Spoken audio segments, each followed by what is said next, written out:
All right, so what we want to do this morning, we want to come together, and I titled the talk, for those who read the emails, I titled the talk Metaphysical Easter. And what we mean by metaphysics, usually it is described as something that is above physics or beyond physics.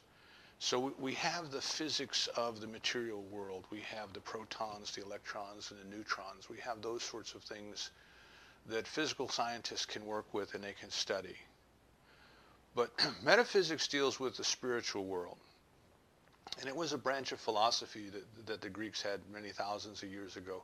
Metaphysics probably can best be described as dealing in physical sciences, are dealing more in effect. The physical sciences are looking at things as they are and describing how they work with each other.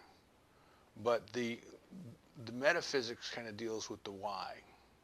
So we can say, well, you have hydrogen and you have oxygen, and you can put them together physically and you can make water, H2O. But we have to go back and ask ourselves why? Why is there hydrogen? Why is there oxygen? Why is it that they can be combined? What is this intelligence, if you want to call it that?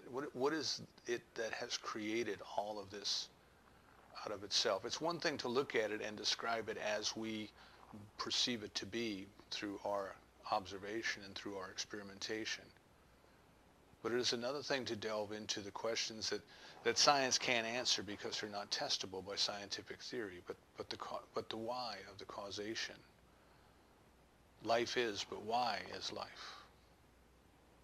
Well, science can't answer that. So metaphysics kind of deals with those questions.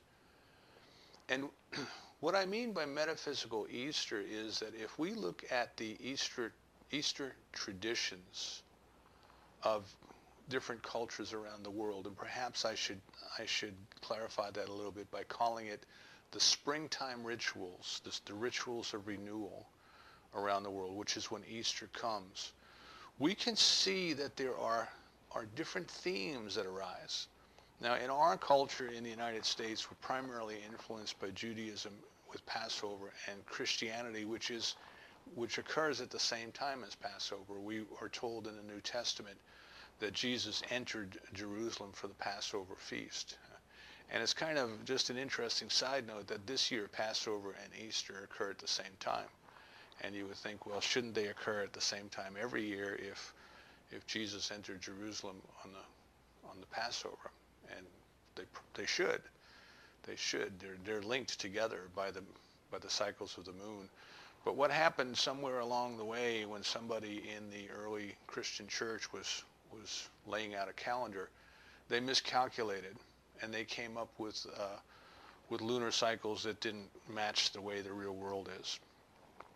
So the definition of Easter should be the first Sunday following the first full moon following the vernal equinox, the spring equinox.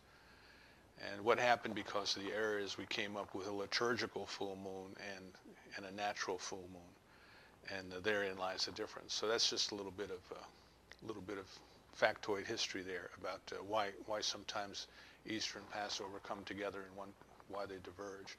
But in addition to just coming together on the calendar because the events were linked together, because Jesus was Jewish and was coming into Jerusalem for the Jewish feast of the Passover, they have similar meanings behind them. There's similar ideas behind them.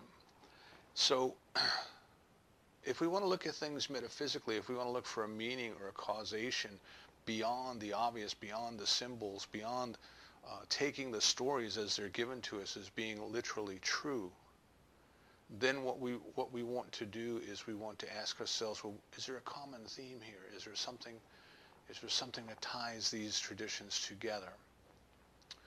Joseph Campbell, in his work on mythology, tells us that it seems that all people of all times perceive some sort of a deeper principle or a truth that doesn't come through physical knowledge, but it's there.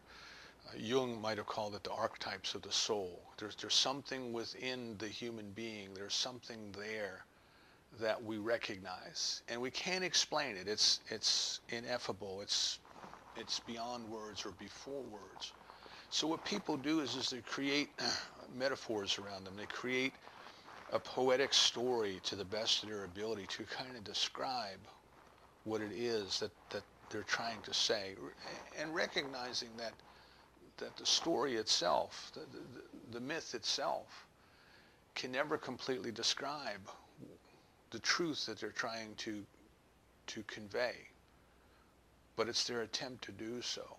And what Campbell was telling us is that the characters and the costumes and the circumstances of the mythology is something that is unique to that culture. So each culture tries to represent the truth in a mythological story that has meaning to that culture, that the people in that culture can relate to. So if the society is a farming society, the mythology is going to have something to do with crops. If the society is a hunting society, the mythology is going to have something to do with the availability of the game. You know, for example, in North America, we might be familiar with the white buffalo calf woman from Native American mythologies. This is a story that kind of a mythology that helps people to understand their relationship with the buffalo, their relationship with the very animal that provides the food they eat, the clothes they wear, the houses they live in. Everything kind of in their culture was tied to that. So in that culture, this story makes perfectly good sense. The people can relate to that. So what Campbell's telling us is if we go and we kind of cast aside the differences in the costumes and the culture and the circumstances and ask ourselves, what is this underlying truth? And I would say the metaphysical truth, the one that goes beyond the physical appearances. What is this underlying truth that these stories are trying to tell us? Then we have a chance. Then we have a chance at trying to discern a meaning for ourselves, a personal meaning for ourselves. What does this mean to me today? Now, you may recall at Christmas time every year, I will tell people we have to understand what the Christmas narratives mean to us personally. It is not just a commemoration of the birth of a child a long time ago, but it is the awareness of each and every one of us, of the beginning of our awareness, the birth of the presence of God within us, our awakening to the fact that which we call the divine is right here where we are, and we must nurture it. So now we come to springtime rituals, we come to Passover, we come to Easter, we come to fertility celebrations in other cultures. We come to all of these different things that the human psyche at this time of the year seems to be crying out to try to express something, trying to express some deep spiritual truth that has moved the soul, if you will, the souls of the different people over the eons. It has moved them in a divine urge, if you want to call it that, in a divine urge to express something. And if we look at the different traditions and we kind of see what might be moving them, what might have been the causation behind them, why is it necessary for people to express themselves in this way, then maybe we can arrive at an understanding of a deeper and an underlying truth that is our truth, that we can make it our own, and we can understand how we relate to that, rather than to just think of it as a time to commemorate something that happened a long, long time ago in a far, far away place, whether it be the Exodus in Egypt, whether it be the crucifixion and the resurrection of Jesus in Jerusalem, or whether it be something else. So take a look at a couple of these underlying themes. We'll take a look at them and kind of see what they mean to us, or what they can mean to us, or what might have brought them into being, and then perhaps we can come back and find something for ourselves. So I'll start with Passover. Many of us, if we have not been raised in the Jewish tradition, probably our idea of Passover comes from the movie The Ten Commandments. You know, most of us were kind of very young when that came out or perhaps it came out before we were born. But we saw this movie, you know, and Cecil B. DeMille did a fantastic job of cinematography, of using special effects as they existed in that time, and recreating this scenario, this Bible passage of where Charlton Heston as Moses and his brother Aaron, they go to the Pharaoh and they say, "Let my people go, let my people go." And the Pharaoh won't let them go. And they say, "Well, you know, if you don't let us go, God is going to do terrible things to you. He's going to bring a series of plagues unto you." And one by one the plagues come, and excuse me, and the Egyptians suffer mightily. And then finally the last plague is going to be that God is going to take the firstborn of every Egyptian household. But the Jewish people can be safe if they will take and kill a lamb and paint the blood of the lamb on their doorposts and on the lintel, the part that goes over the top of the door. Then the angel of death will pass them by. And of course the angel of death comes and takes the firstborn of all the Egyptians. Mind you, this is a story now. This is only a story. And then the Israelites are free to go. And that's kind of the image of what Passover was about that I had as a child. And it's kind of, you know, the tradition of Exodus is referenced, is celebrated in the Passover in Judaism.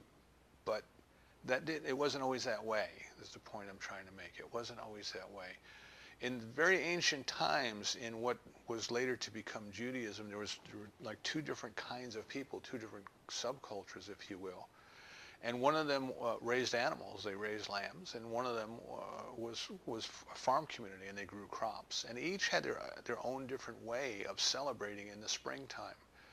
What the farmers would do is they, in that part of the world, there was a harvest ready in the spring, the barley. So here we might grow winter wheat, and there they might grow winter barley. And the barley would be ready for harvest. This would be the first crop of the year that could be harvested, and it could be used for food. And the people made bread out of the barley, and the bread that they made was unleavened bread. It didn't rise. Barley didn't rise very well, and they didn't have yeast. The yeast hadn't cultivated yet for the year.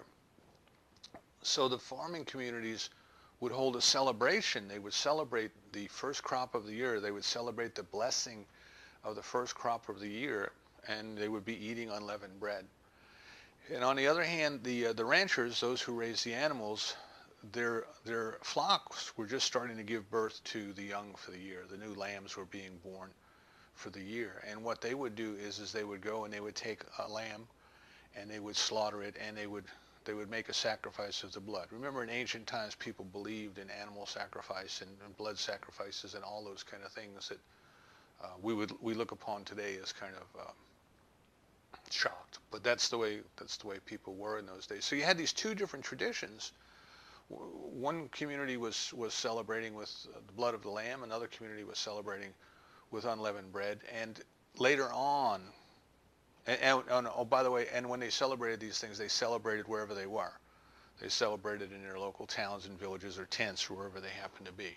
But later on, what happened is these two traditions kind of came together and came to be more of the Passover that we might be familiar with today. And people would then be required to come to Jerusalem. Judaism became a religion of the temple, and it became temple-centric, and people had to come to Jerusalem to do their celebration. So they, as I said last week, they all had to come to Jerusalem. They had to buy the animals that they were going to sacrifice because they couldn't bring them on their journey with them. So they had to go into the temple. They had to exchange their money. They had to buy these animals and offer them for sacrifice. And it became very congested over the years. So my point here is that there was something before. There was something before this concept of Passover as we at least in the non-Jewish world here might come to understand it. If we had been raised in Judaism, we probably would have a different understanding, a better understanding of tradition. We don't get that looking from the outside in. But my point is that there's something that preceded. There's something that was before. if we go back and we look at this idea, this theme of death and resurrection and being buried for 3 days that appears to us in Christianity, that theme appeared before in different traditions. In Persia, there was a goddess who we know in this part of the world as Ishtar. Sounds kind of like Easter. She was called by a different name by the Persians, but the outside world came to know her as Ishtar. She was the goddess of fertility. And in that mythology, what happened is her husband died and went down into the underworld, and she missed him, and she went down after him. And as she descended through the underworld, she went through 7 levels of disrobing.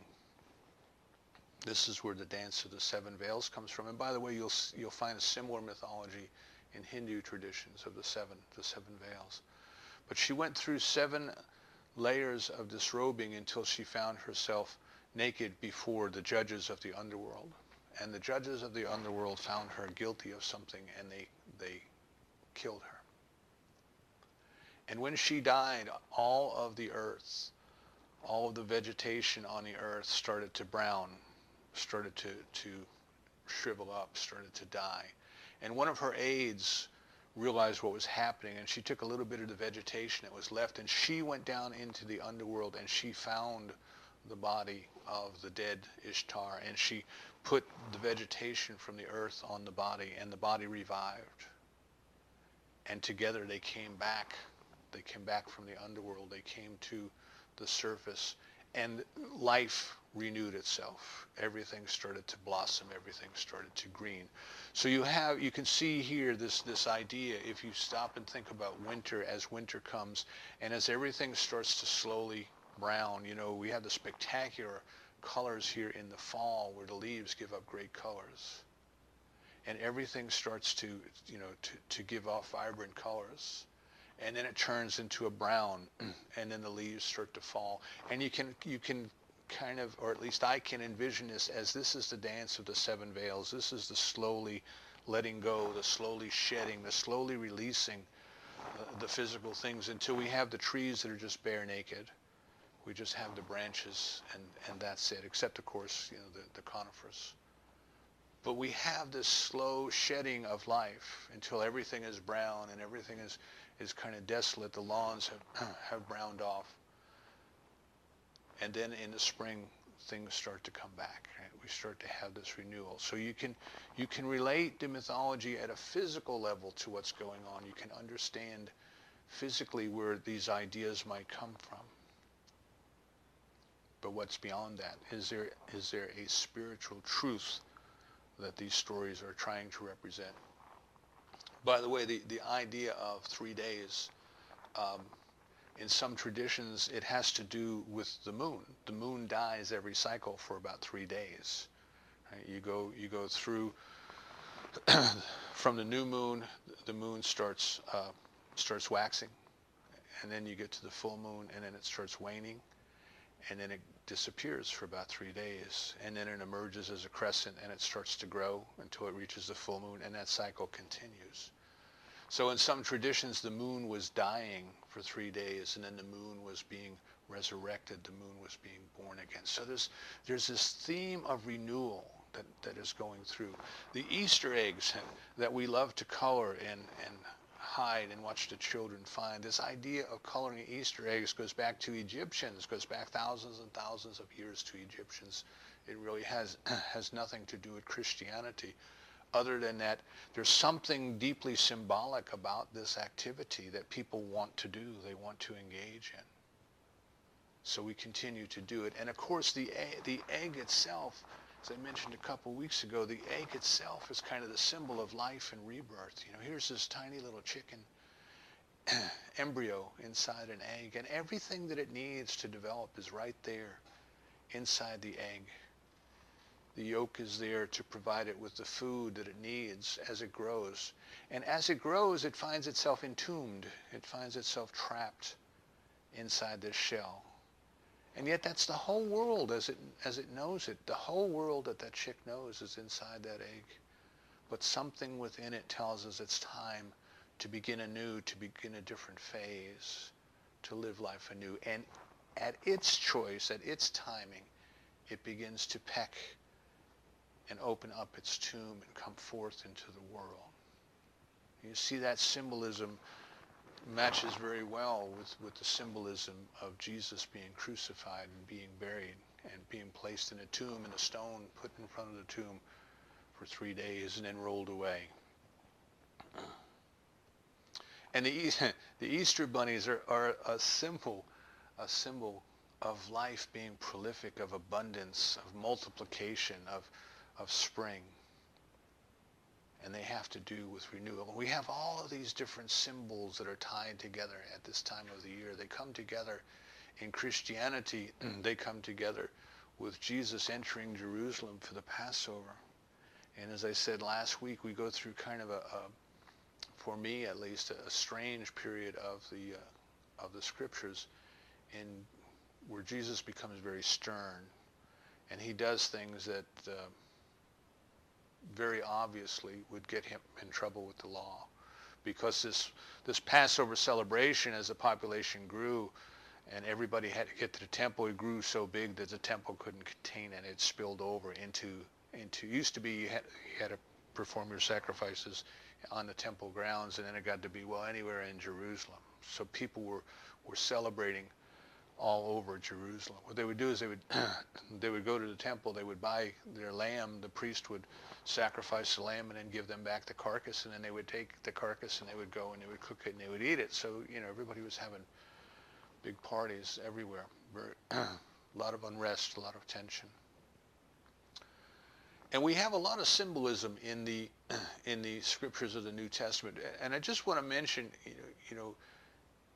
I take these things as stories, as teaching stories, as metaphors.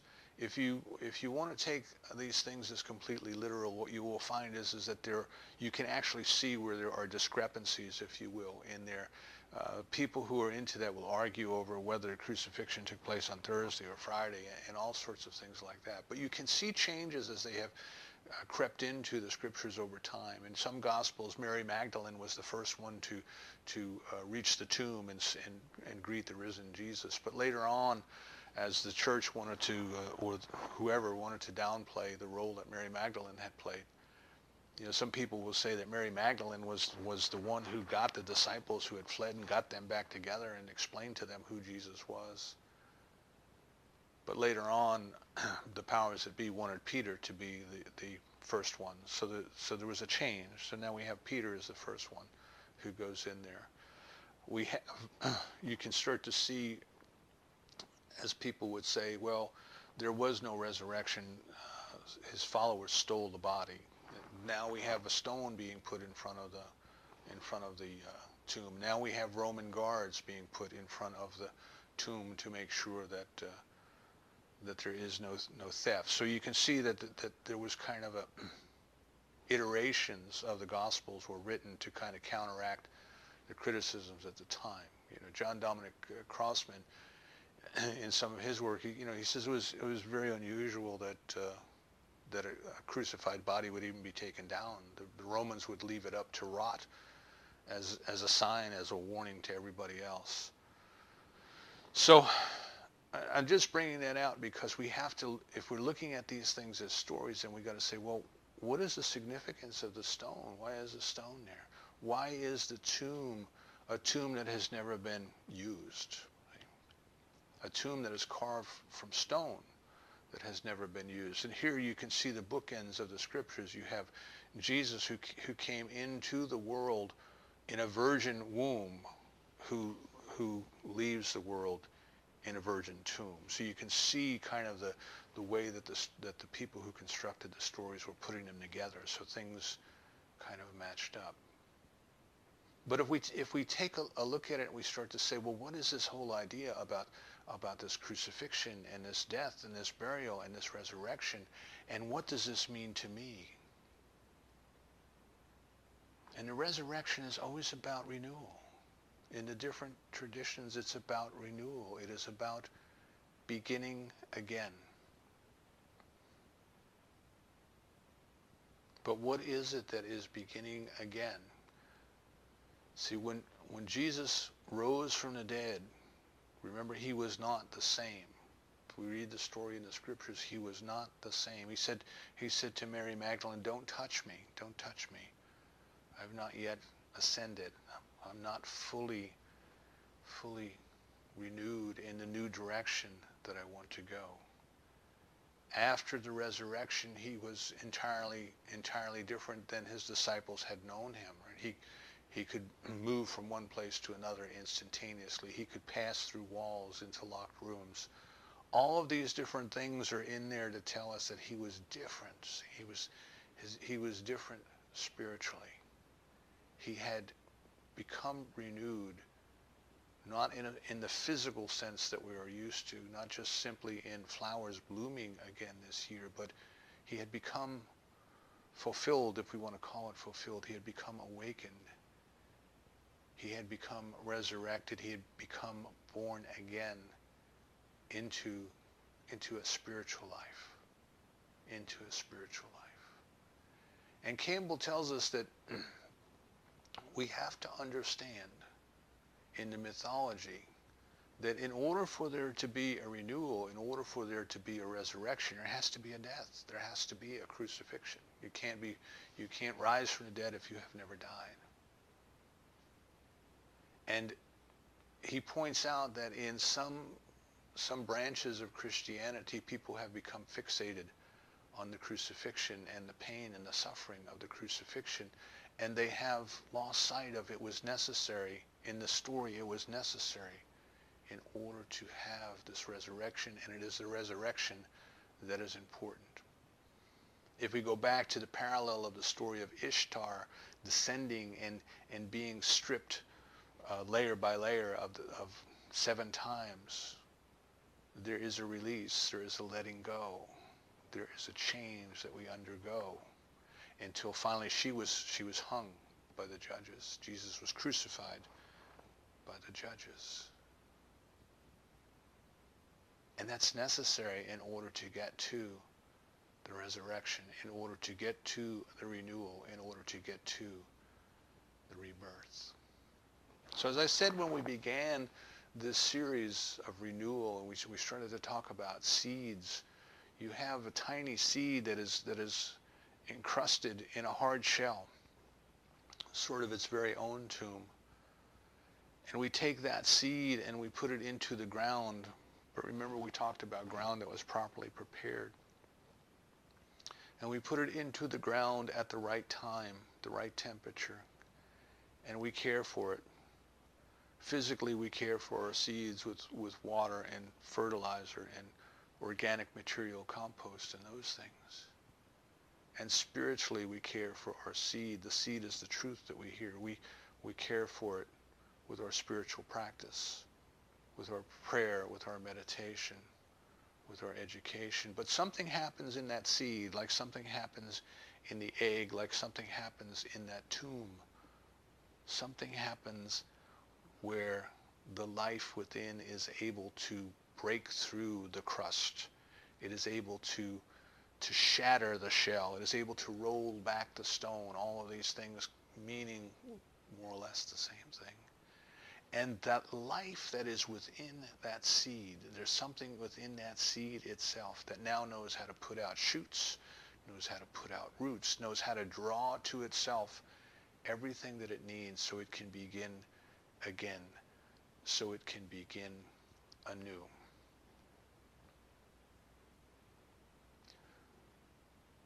So what the symbolism is trying to tell us, if we look at it now, we've got to say, well, what does it mean to me? You know, that's all wonderful, but what does that mean to me? What does that mean to me as a spiritual being? How can I possibly relate to the different traditions in Judaism and in Christianity and in Egypt and in Persia and in other parts of the world? How can I possibly relate to this? And here's a couple of ideas on how to do that and what it might mean to us. And the first thing that I would suggest is you have to take it personally. You have to take it personally. In other words, you have to go in and find your own meaning.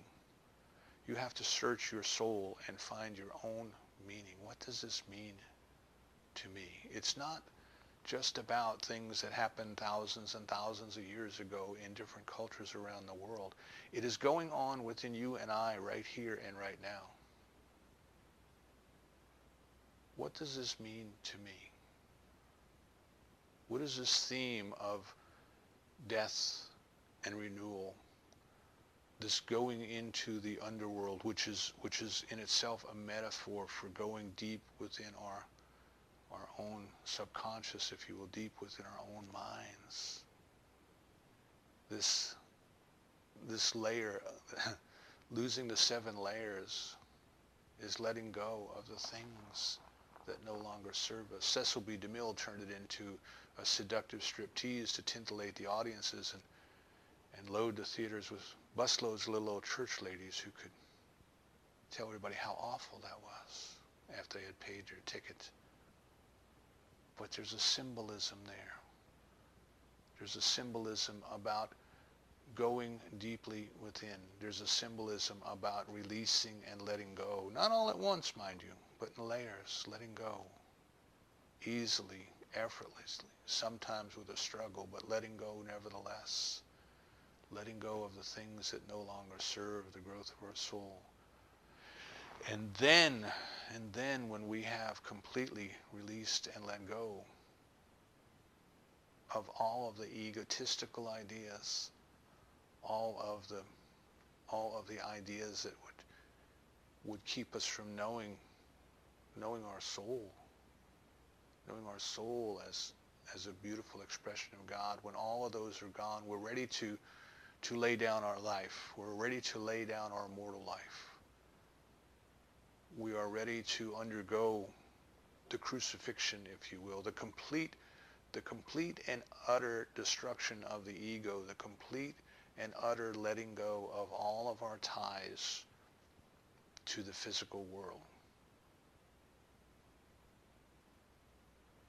We are ready to stop seeing ourselves as human beings.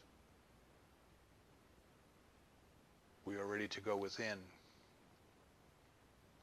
and to do whatever needs must be within for us to be able to come forward at a time when we are ready to pick our way out, to roll back the stone, to begin this life anew. So as we look into this, symbolism, another thing that we pick up on, not only must we take it personally, we have to go in and say, but what does that mean to me? We start to realize that all of these stories, all of these mythologies, in one way or another, are pointing to the immutability of life. Life itself. Life is. God is. Moses asked God, who shall I say is talking to me? And the voice replied, I am. I am being the highest name for God in that culture. Once we say that something is, there's not a whole lot more that we could say. It just is.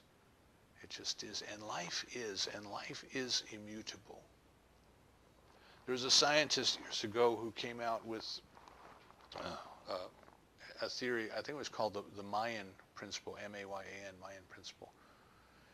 And what the scientist was saying is that we do not need to send spacecraft across the galaxies to far, far, far away planets to determine if there's life there. We just need to look at the properties of the planet. And he said, if you look at the properties of planet Earth over time, that the amount of oxygen in the atmosphere and other gases in the atmosphere, the ratios of the gases, has remained within a relatively small envelope, parameters. It didn't drift far one way or the other. And if you look at the history here on Earth, when there got to be too much carbon dioxide, the life that takes carbon dioxide out of the air, turns it into a skeleton, that life increased. The White Cliffs of Dover are tiny skeletons of single-celled animals that thrived in the oceans at a time when the carbon dioxide level was getting too high. And life knew what to do to take the carbon dioxide out of the air. If the temperature on the planet got too high, something occurred. Life itself took some action, did something that would bring it back down. And he said, there's a life principle there. There's a life principle that is regulating the environment so that itself, it can thrive. And if we look at other planets and we can see that that the parameters of the gases and the temperatures and those sorts of things are somehow being regulated, then we know that life must be there. We don't have to go there, but we can observe that. And what these stories are telling us is that life itself is immutable. Life itself is inevitable. Life is, and it changes forms and it takes different shapes, but it is. If we try to destroy it, we can't. It just changes. It changes the way that it expresses itself.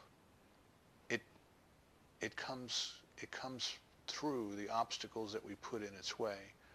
I told you I was raised in an area that was very marshy, and of course you have the marsh grass and you have the sea oats. And the sea oats are kind of like a hollow tube, like a straw with a tassel on the top, if you ever see them on the dunes.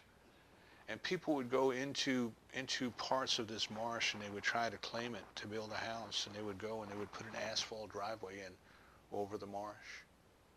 And within a couple of years, the sea oats were coming up straight through the asphalt. The hollow tube, as it came up, just pushed its way up through the asphalt. Life can't be stopped. Life just simply is. Life will continue on. And what we have to get as we look at this and say, what does it mean to me, is we have to recognize that we have to take it personally. It is about us. See, we are not just casual observers of life. Life is not a spectator sport, but we are an integral part of life. We are life expressing itself as us. So that immutability of life, that inevitability of life, that persistence of life, it pertains to us. We start to recognize then that bodies may die, but life doesn't die. And we are not the body, but we are the life that uses the body. We are the life that expresses itself through the body. But when the cycle of life comes, when the time of life comes to lay down the body, that because life is immortal, life is eternal, that we too are immortal. We too are eternal. And as we contemplate that, then we can release and we can let go of our fears of death. Excuse me. Because there is no such thing as death. There's only change. There is only transition. And life will find a way to express. It will cloak itself with the appropriate vehicle for wherever we find ourselves. Ernest Holmes tells us that mind always cloaks itself with form. And since we are part of mind, and that part of mind that we are is eternal, then we shall always be cloaking ourselves with whatever form or forms as may be appropriate. We look at the story, we've got to look at our willingness to change, our willingness to be changed, our willingness to enter the tomb, the underworld, the psyche, our willingness to go within, our willingness to be crucified, if you will, to let go of everything and anything in our lives that distracts us from the most important thing that we will ever do, which is to discover the spiritual life, the presence of God within us. You know, if you think about Ishtar and releasing the 7 veils. And if you think about the process of physical death, when you go through this world and you meet people, the things that they tell you about themselves are never the truth. In terms of, they will tell you their title, they will tell you their job, they will tell you the kind of house they have, they will tell you where they went on vacation, they will tell you all sorts of things, none of which are the truth. And we, at some point in our life, are going to have to let go of all that. We're going to have to let go of each and every part of that. Because each and every part of that is not true. That is not the truth of who and what we are. So you can imagine Ishtar as she's descending into the underworld, and she releases and lets go of her ideas of title. And then as she releases and lets go of her ideas of occupation, and she releases and lets go of her ideas of gender, and she releases and lets go of her ideas of being human, and she releases and lets go of her ideas of being her body.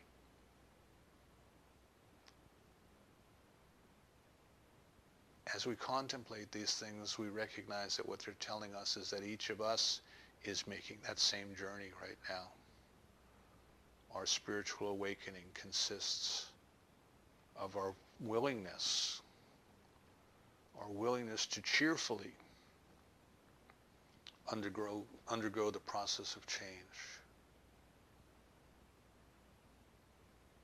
to let go of all the false ideas, to allow ourselves to stand naked before our own self, the only one who judges, and to ask ourselves, who am I?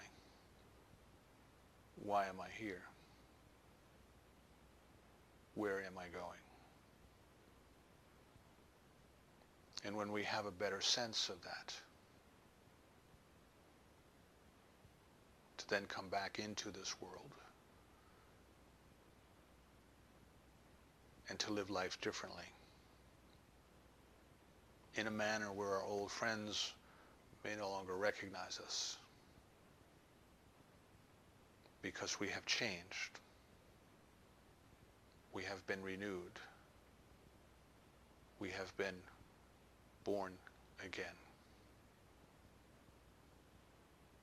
So as we go through this holiday together, as we go through this joyful period together, as we see the children running gleefully with their little baskets, picking up their colored eggs, as they're enjoying their little chocolate bunny rabbits, as we watch on the news the observances of the different religious traditions around the world, and how they are having ritualistic reenactment of their mythologies.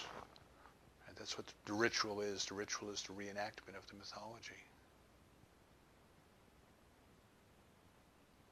Let's invite ourselves then to consider, but what does that mean to me? What does that have to do with my relationship to life? Can I recognize myself as an integral part of life, the way that the ancients did, the way that the people who live in the fields did? Can I recognize that what is true of life is true of me, because I am life itself?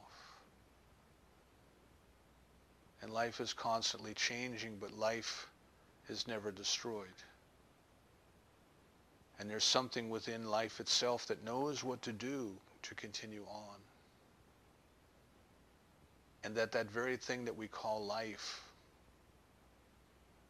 is the very thing that we call God. It is part of God. God simply is.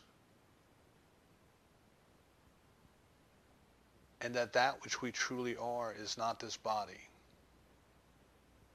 It is not our job title. It is not our circumstances.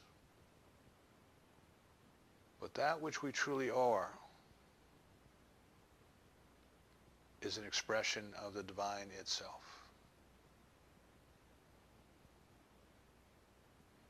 We are willing to die to the material concept of life. We are willing to let go of everything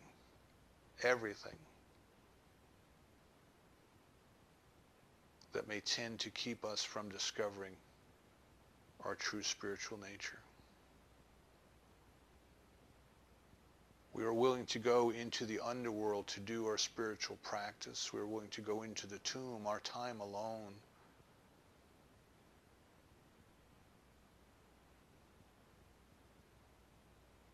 where we can let go of these ideas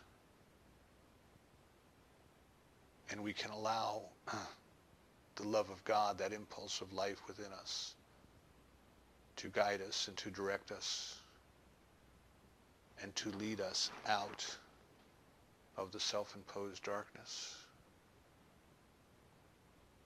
so that we can be born anew. We can be resurrected.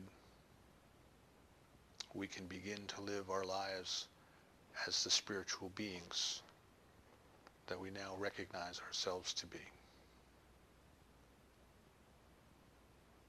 So I invite you, as you see all of these activities about you, to move beyond them, to discern their meaning, to personalize that meaning, and when the time is right, to come out of your shell and live it. You and I are the very essence of God's love, the very essence of God's peace, the very essence of God's joy, and the very essence of God's life. It is time to lay down the old false ideas that tell us anything else and allow ourselves to come forth anew as the beautiful gift to the world that we truly are. Happy Easter. Happy Passover. And so it is.